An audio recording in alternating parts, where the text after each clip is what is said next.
வணக்கம். நல்லுணவு நம் உணவு இந்த அலைவரிசைக்கு உங்க எல்லோரையும் அன்போடு வரவேற்கிறேன்.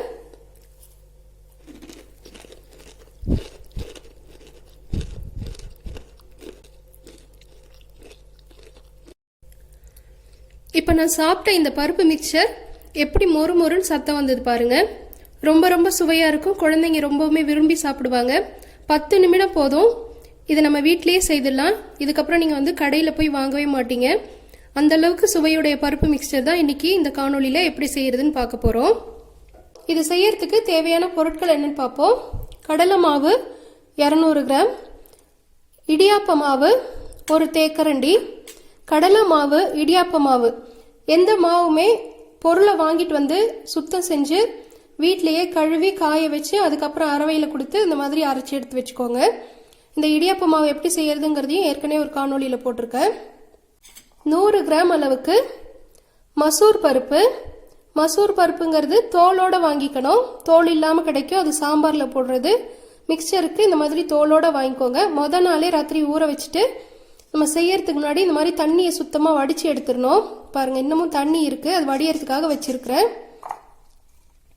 இது தவிர பொட்டுக்கடலை கொஞ்சம், உருண்டை பொட்டுக்கடலை எடுத்துருக்கிறேன். முந்திரி பருப்பு கொஞ்சம், தோலோடு உள்ள மல்லாட்டை பயிறு, இது வறுத்தது, வறுக்காதது கூட எடுத்துக்கலாம்.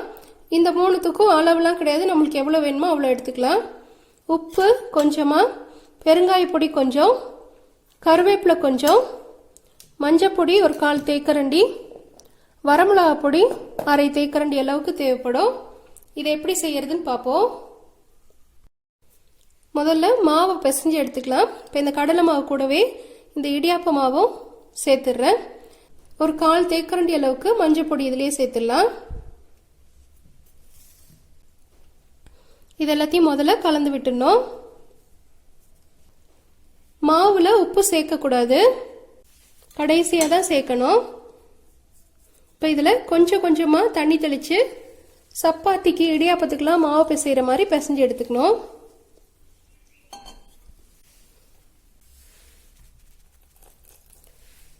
ரொம்ப அழகாக இதை வீட்டிலேயே செஞ்சிடலாம். இதை ஒரு முறை செய்து பார்த்தீங்கன்னா அதுக்கப்புறம் கடையில் வாங்கணுங்கிற எண்ணமே வராது.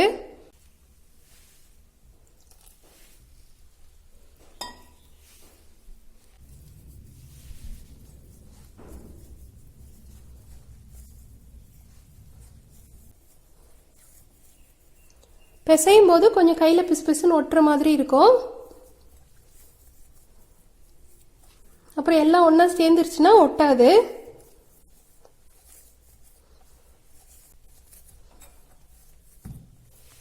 அவ்வளோதான், மாவு பிசைஞ்சு முடிச்சாச்சு. இதில் எண்ணெய் எதுவும் சேர்க்க தேவையில்லை. அடுத்ததா இதை போல் ஒரு இடியாப்ப அச்சு எடுத்துக்கலாம். தொலை பாருங்க எவ்வளோ சின்னதாக இருக்குது. இது மாதிரி சின்ன சின்ன துளை உள்ள இடியாப்ப அச்சு தான் நல்லாயிருக்கும். இப்போ இதில் இந்த மாவை எடுத்து சேர்த்துக்கலாம். இந்த மாதிரி உருட்டிக்கணும். உருட்டிட்டு அச்சுக்குள்ளார சேர்த்துருங்க. மாவை நம்ம சரியான பக்குவத்தில் பிசைஞ்சிருந்தோம்னா இந்த கையில் பிசு பிசுன்னு ஒட்டாமல் அழகாக வருது பாருங்க. இது மாதிரி வரும். எண்ணெயே தேவையில்லை.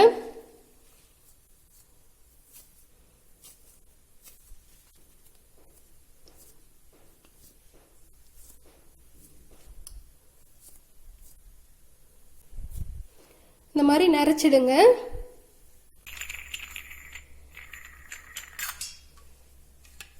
மூடி போட்டு இப்போ இதை மூடிடலாம்.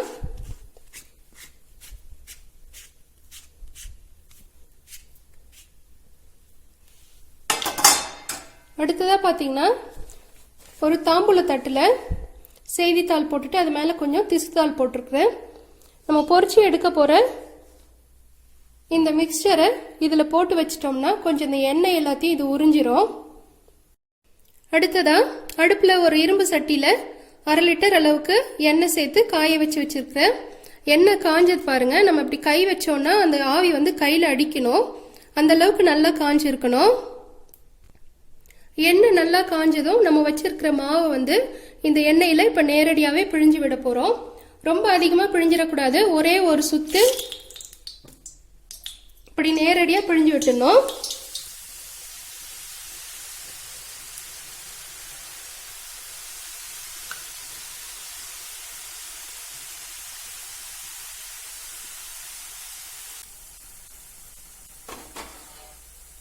இந்த சலசலப்பு அடங்கிருச்சு பாருங்க. ஒரு மொறுன்னு சத்தம் வருது பாருங்க. போதும், இதை எடுத்துடலாம். எண்ணெய் ரொம்ப காஞ்சிருந்ததுன்னா ரொம்ப செவந்து போயிடும், அந்த அளவுக்கு விடக்கூடாது. இப்போ ஏற்கனவே எடுத்து வச்சிருக்கிற தாளில் இதை சேர்க்க போறேன். மீதி இருக்கிற மாவையும் இதே மாதிரி புழிஞ்சு எடுத்துக்கலாம்.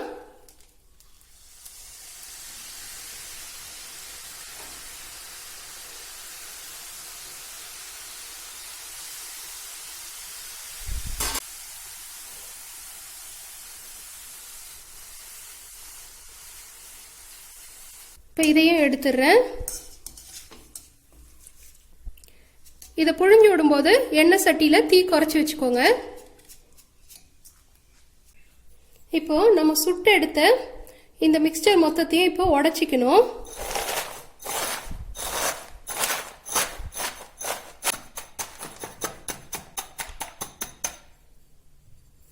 பொரிச்சு முடிச்சதுமே இது மாதிரி உடைச்சி விட்டுட்டோம்னா இந்த தாள் வந்து கூடுதலாக இருக்கக்கூடிய எண்ணெய் எல்லாத்தையும் உறிஞ்சி எடுத்துரும்.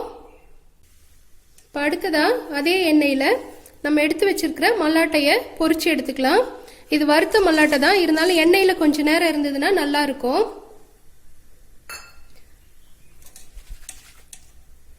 பச்சை மல்லாட்டையா இருந்தால் கொஞ்சம் கூடுதலான நேரம் தேவைப்படும். இது வறுத்த மல்லாட்டைங்கிறதுனால கொஞ்ச நேரத்திலேயே இதை பொரிச்சிடலாம். மல்லாட்டை இந்த மாதிரி பொரிய தொடங்கினதும் இது கூடவே பொட்டுக்கடலை, முந்திரி பருப்பு இதையும் சேர்த்து பொரிச்சிடலாம். போதும், இந்த முந்திரி பருப்புலாம் அழகாக செவந்து வந்துருச்சு. இப்போ இதை எடுத்துடலாம். எடுத்துட்டு நம்ம நொறுக்கி வச்சிருக்கிற இந்த மிக்சர் மேலேயே இதை சேர்த்துடலாம். இப்போ அடுத்ததா இந்த எண்ணெயிலேயே நம்ம ஊற வச்சு வச்சிருக்கிற பருப்பு சேர்த்துடலாம்.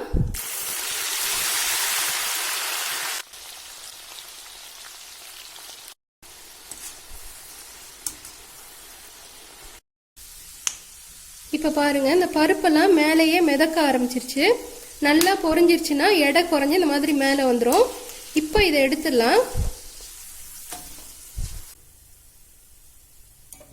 இந்த எண்ணெயை நல்லா வடிச்சிட்டு நம்ம ஏற்கனவே பொரிச்சு வச்சிருக்கிறது கூட இதையும் சேர்த்துடலாம். கடைசியாக இந்த எண்ணெயிலேயே கொஞ்சம் கருவேப்பிலையை சேர்த்து பொரிச்சு எடுத்துக்கலாம். கருவேப்பிலையும் பொரிஞ்சிருச்சு. இதையும் எடுத்து நம்ம ஏற்கனவே பொரிச்சு வச்சது கூட சேர்த்துடுறேன். இது எல்லாத்தையுமே சேர்த்து நல்லா கலந்து விட்டுருங்க. கூடுதலாக ஏதாவது எண்ணெய் இருந்தாலும் அந்த தாள் வந்து அதை உறிஞ்சி எடுத்துரும். இப்போ அடுத்ததா இந்த தாளில் இருக்கிறது எல்லாத்தையும் எடுத்து வேற ஒரு பாத்திரத்தில் மாற்றிக்கலாம்.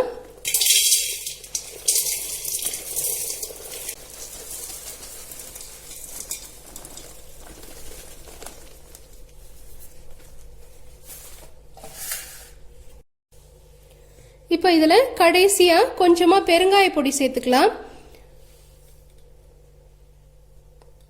ரொம்ப சேர்க்க வேண்டாம், கொஞ்சமாக சேர்த்தா போதும். பெருங்காய பொடியை முதல்ல கூட சேர்க்கலாம் மாவு பிசையும் பொழுது. என்னன்னா அந்த எண்ணெயிலலாம் அந்த பெருங்காய வாசம் வரும். அப்புறம் நம்ம வறுக்கிற இந்த முந்திரி, மல்லாட்டை, பொட்டுக்கடலை இது எல்லாத்துலேயுமே அந்த வாசம் அடிக்கும், நல்லா இருக்காது. கொஞ்சமாக உப்பு சேர்த்துக்கிறேன். உப்பு வந்து அதிகமாக சேர்க்கக்கூடாது, நல்லா இருக்காது மிக்சரில்.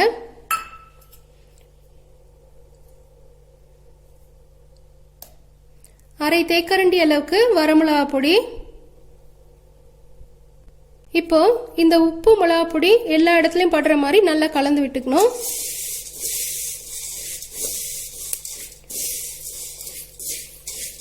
உப்பு கண்டிப்பாக மாவு கூட சேர்க்கக்கூடாது, இந்த மாதிரி கடைசியில் தான் சேர்க்கணும்.